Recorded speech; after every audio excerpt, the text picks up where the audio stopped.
nombre es Natalie de los Ríos y en este video les voy a hablar un poco acerca de la hermenéutica filosófica de Gadamer. Este texto en el que me baso está escrito por Luis Armando Aguilar. Para empezar todo esto, ¿qué es hermenéutica? Bueno, hermenéutica es el arte de la interpretación misma, pero sus orígenes son muy antiguos. Se basan desde la creación de la escritura misma cuando surge esta necesidad de comprensión de los textos que se habían escrito. Una vez que ya sabemos qué es hermenéutica, pasemos a la hermenéutica filosófica. Este es el arte del entendimiento y consiste en reconocer como principio supremo el dejar abierto el diálogo. Pero, ¿qué significa esto? Esto significa que se orienta en la comprensión y consiste, ante todo, a que uno puede considerar y reconsiderar lo que piensa su interlocutor sin estar de acuerdo con él o con ella. La culminación de la hermenéutica filosófica sería llegar a ponerse de acuerdo en algún punto. La pretensión de Gadamer, integrando los procesos de la ciencia y del pensamiento, es el crear una concepción unitaria de la experiencia del mundo que se fundamenta en un lenguaje común. ¿Pero a qué se refiere con esto? Bueno, esto se refiere un poco a que la filosofía es más que saber verdades individuales.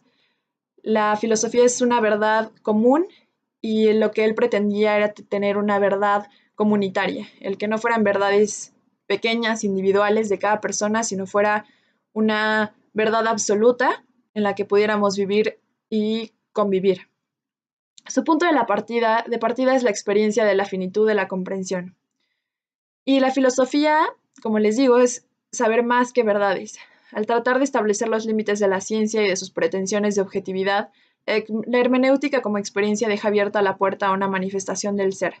Esto por encima del contexto de cada persona. Gadamer también nos habla de un concepto llamado virtud hermenéutica. ¿Qué es la virtud hermenéutica? Bueno, pues es la exigencia de ante todo comprender al otro, ponerse en el lugar del otro. Hablamos de solidaridad básica. En una charla que sostuvo cuando tenía 100 años de edad, Gadamer reiteró el temor que lo había acompañado toda su vida. Este temor, bastante justo, era de la posibilidad de la especialización y lo que significaría vivir en un mundo totalmente tecnificado. Los peligros de los medios masivos para la cultura y la comunicación y el funcionamiento masivo de las universidades, así como la ética del rendimiento y el optimismo del progreso. Su miedo era que todo esto pudiera impedir el aprendizaje mismo y sobre todo la solidaridad de la sociedad como tal. En la conversación y el entendimiento nos dice Gadamer que son indispensables en toda sociedad, pero es apenas un paso pequeño, ya que el vínculo social que nos une es mucho más fuerte y no se queda solamente en la parte intelectual, sino que las relaciones humanas son mucho más complejas que eso. Gadamer nos habla de que los límites de toda comprensión se encuentran en la limitación del ser humano, entonces realmente es infinita. El hombre, nos dice, es como una palabra a medias. ¿Qué significa esto? Que necesitamos del otro para comprendernos a nosotros mismos.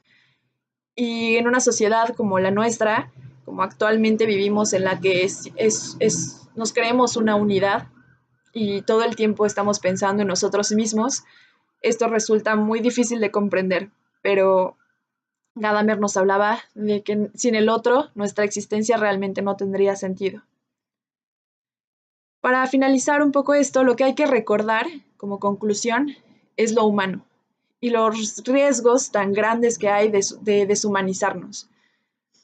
Hay que educarnos en escuchar, en comprender al otro, en la colaboración y esto va a ser una transformación del mundo real. La solidaridad es el presupuesto básico para la creación de convicciones comunes.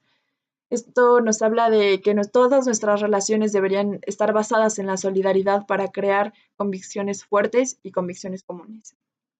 Para que puedan existir comprensión y la solidaridad, la unidad básica entre todos nosotros y en cualquier sociedad siempre es escuchar. Y escuchar sobre todo no solo para contestar, sino simplemente escuchar y comprender. Esto es todo. Gracias.